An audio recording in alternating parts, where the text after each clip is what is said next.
c'est toujours à réaliser. Ce n'est pas une utopie, ce n'est pas impossible. D'ailleurs, si nous prenons les pays scandinaves, par exemple, le droit à l'eau, ils l'ont réalisé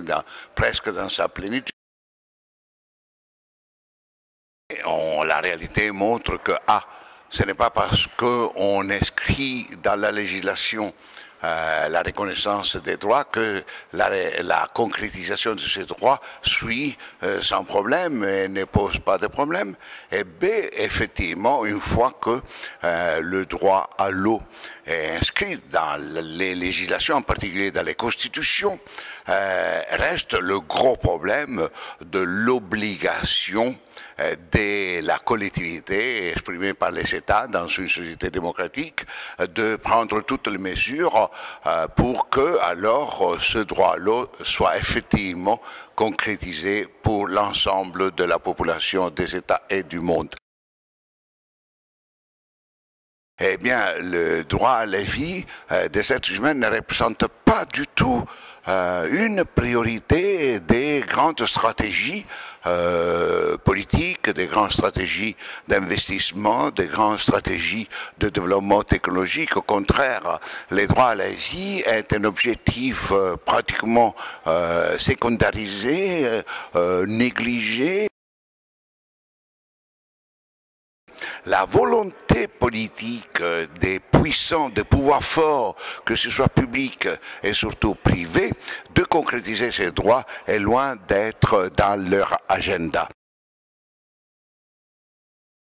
Ce droit a été approuvé par 142 États sur 200, 41 États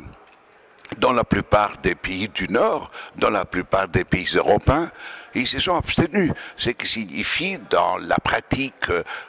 des mécanismes de l'ONU que quand un État s'abstient dans une résolution, vis-à-vis d'une résolution de l'Assemblée générale, au fait c'est parce qu'il est contraire à l'approbation de cette résolution. Et il y a sur les 52 millions de pauvres encore aux États-Unis, la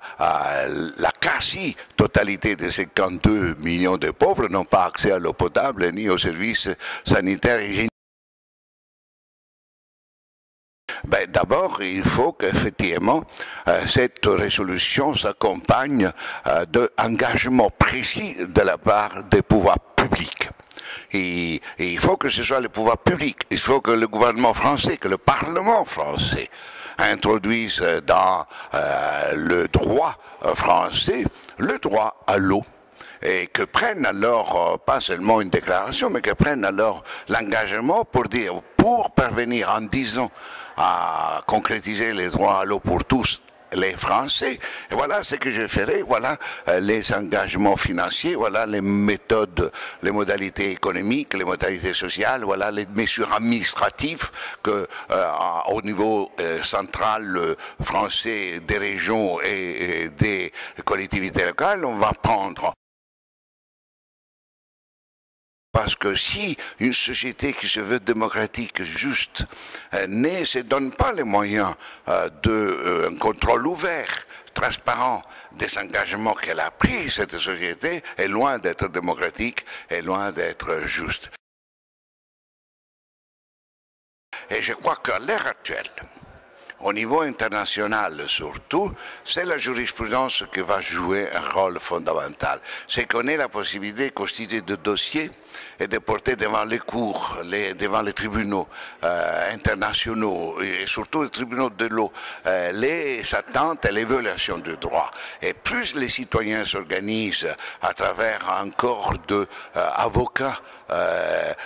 qui forment cette capacité de défense du droit sur le plan du respect de la loi, du respect du droit, je crois que la société civile va manquer d'un soutien, d'un instrument formidable et qui permettra alors le pouvoir public de continuer avec allégresse d'affirmer des droits et puis de ne pas prendre les mesures, les moyens et les conditions pour que ces droits soient concrètement réalisés pour tout le monde. Et là, je crois que la société civile a un travail énorme à faire et mettre en position que les avocats